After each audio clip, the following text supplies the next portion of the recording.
그렇기 때문에 가사가 길어지기 시작합니다. 가사가 시적인 것이 아니라 산문제로 바뀌기 시작합니다. 이런 형식의 음악이 뭐죠? 랩 음악이다 이거예요. 드디어 이제 이 새로운 X세대에 의해서 랩이라는 문화가 등장하는 겁니다. 그리고 서태지와 아이들은 자신들이 원한 것은 아니었지만 자신의 음악을 드러내자마자 바로 그런 것을 기다리고 있었던 이 열광적인 X세대의 폭발적인 지지를 받게 돼요. 아시다시피 서태지는 서울의 야간 공고 1학년 중퇴자입니다. 그런데 이른바 나고자적인 물론 뭐 서태지라는 인물이 공부를 못해서 학교를 그만뒀다면 자기는 어릴 때부터 음악을 하려고 마음먹었기 때문에 그냥 기존의 교육체제를 자기가 버린 거죠. 하지만 그런 것들이 좋은 대학에 갈 수 없는 입시 경쟁에서 계속 바깥으로 밀려나는 대다수의 10대들에게는 굉장히 중요한 자신들의 공감을 이끌어내는 것입니다. 만약에 서태지가 굉장히 훌륭한 대학 출신이었으면 그렇게 생각하기는 어려웠을 것이다 라고 생각을 합니다. 그래서 이 랩과 나고자의 이미지에다가 이 세대들에게 굉장히 중요한 것은 아까 말한 욕망의 지적인 표출이라고 했잖아요. 드디어 정신이 아니라 육체가 중요해집니다. 80년대까지만 하더라도 10대, 20대 여자들이 옷을 입을 때는 절대 자신의 몸매가 드러나는 옷을 입는 것을 굉장히 꺼려했습니다. 두려워했어요. 사람들이 나를 굉장히 뭔가 도덕적으로 문제가 있는 여자로 보지 않을까. 그런데 이제는 90년대면 그게 결정적으로 바뀌게 되죠. 몸은 자신의 표현이 되는 겁니다. 그래서 이제는 메시지가 중요한 게 아니고 이미지가 중요한 시대가 되는 겁니다. 지금 저 사람이 나에게 어떻게 보이냐 이게 중요한 거예요. 그래서 이러한 어떤 산문적 정서와 육체적 미학의 정서가 만나면서 이제 90년대 랩과 댄스 문화의 폭발을 가져오게 되는 것입니다. 물론 서태지보다 더 큰 시장에 성공을 거둔 인물은 있었죠. 바로 김건모입니다. 김건모는 정말 어떤 면에서 굉장한 이러한 어떤 90년대의 이미지의 정사화가 된 인물이에요.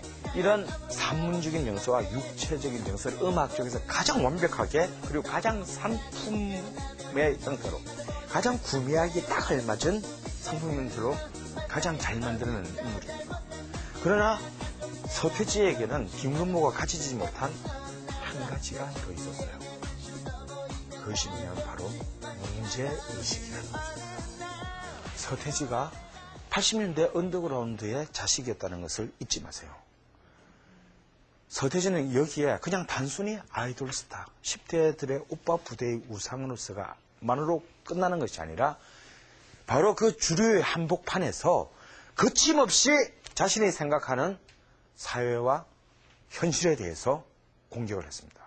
이것은 한국의 역대 주류 스타들에게는 있을 수 없는 점이었어요. 그래서 조용필을 생각합니다. 조용필은 굉장히 훌륭하고 뛰어난 뮤지션이었지만 그리고 락커였지만 조용필이 살았던 80년대 시대에는 그런 조용필이 그런 비판적이고 직설적이고 기존의 질서에 저항하는 그러한 어떤 태도와 메시지를 보내는 것은 불가능했습니다. 혹은 하지 않았습니다. 그런데 주류의 한복판, 가장 최정점에 있는 자가 서태지라는 인물이 기존의 한국의 스타 시스템의 룰을 깨버린 것입니다. 그는 거침없이 교실의 문제, 한국의 공교육의 문제에 대해서 그리고 정말 운동권이나 80년대 다루었던 통일의 문제에 대해서 그리고 어쩌면 굉장히 정신병리학적인 내면의 분열에 대한 굉장히 분열적인 문제에 대한 해석을 거침없이 해냈습니다. 이러한 것이 그냥 한때 2, 3년을 빛났던 슈퍼스타와 한 시대를 대변하고 그 시대를 이어서 역사 속에 살아남는 어떤 그 약간의 차이를 저는 만들어냈다고 봅니다. 이러한 90년대의 이른바 X세대의 기반을 둔 이러한 한국의 문화는 이제 조용필에서 서태지에 이르는 동안 산업적인 요소와 미학적이고 문제의식적인 요소를 모두 탑재하게 돼요. 이것이 하나의 거대한 기업적인 문화로 폭발하게 되는 것은 이제 여러분이 잘 아는 H.O.T, G.O.D 같은 이른바 정말 메가 아이돌 엔터테인먼트 비즈니스가 이제 성립되는 90년대 후반에 이르렀습니다. 그리고 이제는 그 이전까지는 음악 산업이라고 해서는 조그마한 기획사 혹은 개인의 비즈니스에 불과했어요.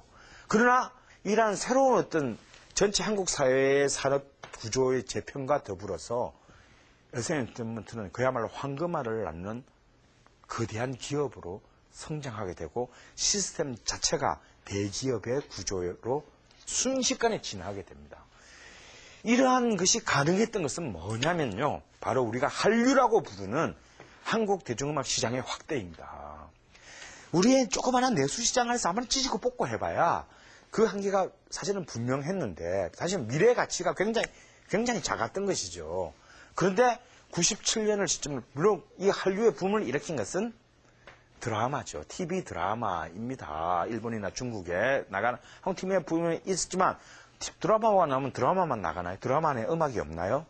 이 드라마의 성공을 기반으로 해서 엄청난 아이돌 문화가 새로운 그 성장의 시점에 다다른 중국의 10대들이 한국의 아이돌 문화에 주목하면서 이 시장은 우리가 상상할 수 없는 규모로 팽창합니다.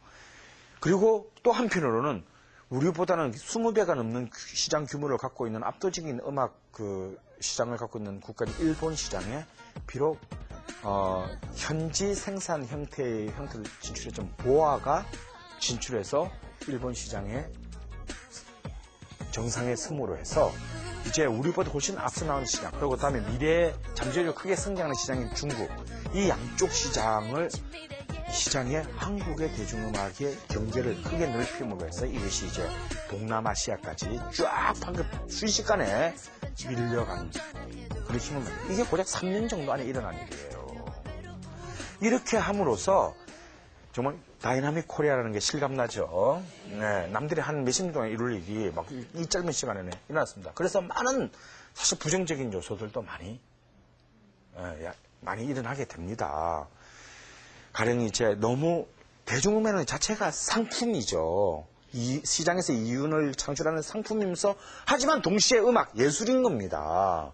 그런데 시장의 상품 이윤만을 추구함으로써 그런 음악 본연의 사실상의 그 완성도와 경쟁력이 떨어지게 되는 어떤 그런 부정적인 요소가 없다라고 할 수는 없지만 그럼에도 불구하고 그 이전까지 굉장히 그 전후 해방 이후에 그 굉장히 힘들었던 아무것도 존재하지 않았던 이런 상황에서 단 60년 만에 이 한국의 시장을 넘어서 어떤 하나의 아시아적 가치, 하나의 아시아적인 문화적 표준을 만들어낼 수 있었던 것은 정말 이 한국 대중음악사의 가장 참 뿌듯하고 동시에 이 대중음악사를 일구어온 음악 예술가들, 그다음에 그 음악 산업의 종사자들의 사실은 좀 위대한 성취라고 할 수 있고요. 이것을 바탕으로 해서 우리는 이제 이 새로운 21세기에는 이제 이 과정 속에서 잃었던 것들, 잃어버린 가치들을 다시 끄집어내고 그리고 그걸 통해서 한국의 대중음악이 이제 단순히 아시아적 한류가 아니라 진정한 세계 시장에 소통할 수 있는 그런 이제 완성도와 다양성을 탑재하는 것이 우리 21세기에 남은 과제라고 할 수 있겠습니다. 긴 시간 동안 들어주셔서 감사합니다. 네, 이렇게 세 차례에 걸쳐서 대중문화, 그중에서도 해방 이후의 대중음악에 대해서 자세하게 알아봤습니다.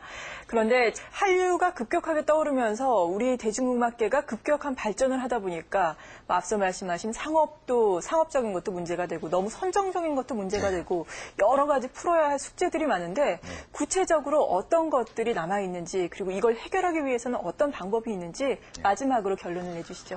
이거 굉장히 1박 2일이 필요한 그런 질문인데요. 대중문화라는 것은 기본적으로 좀 선정적인 요소, 유혹적인 요소가 없기 어렵습니다. 아무리 진짜 문제의식을 가진 작품이라고 하더라도 대중들의 어떤 시선을 끌어낼 수 있는 어떤 그런 요소들이 필요한 것이죠. 하지만 그것이 본질은 아닙니다. 사람들이 그게 혹하지만 그것을 영원히 지지해 주지는 않거든요. 대중은 굉장히 변덕스럽고 정말 자신을 감동시켰을 때만이 기꺼이 자신의 주머니에 돈을 꺼내서 지불을 하게 되어 있습니다. 그래서 지금 우리의 지금 한류에서의 좀 문제는 뭐냐면 너무 이 눈앞의 이익에 급급한 것이 아닌가. 80년대 중후반에 홍콩 너와르가 잠시 반짝했지만 지금 아무도 홍콩 영화를 얘기하는 사람이 없습니다. 우리 한류도 그렇게 손쉽게 정말 거품처럼 없어질 수 있다라는 그런 위기감을 가져야 되고, 결국 많은 사람을 순간적으로 다 속일 수는 있지만 많은 사람을 영원히 속일 수는 없다라는 얘기가 있습니다. 마찬가지로 똑같이 문화도 그렇습니다. 많은 사람들을 영원히 꼬시기 위해선 그럴 만한 내용, 그럴 만한 완성도, 그럴 만한 문제의식, 그걸 가질 때만이 긴 생명력을 가지고 이러한 어떤 그 영향력과 시장을 유지할 수 있다, 그렇게 생각합니다. 네, 말씀 잘 들었습니다. 이렇게 세 차례에 걸쳐서 강헌의 해방 후 대중음악과 한국 사회라는 주제를 통해서 우리의 대중음악이 걸어온 길과 앞으로 나아가야 할 방향까지 살펴봤습니다. TV평생대학 오늘 시간은 여기서 마치겠습니다. 다음 시간에 다시 뵙겠습니다. 고맙습니다.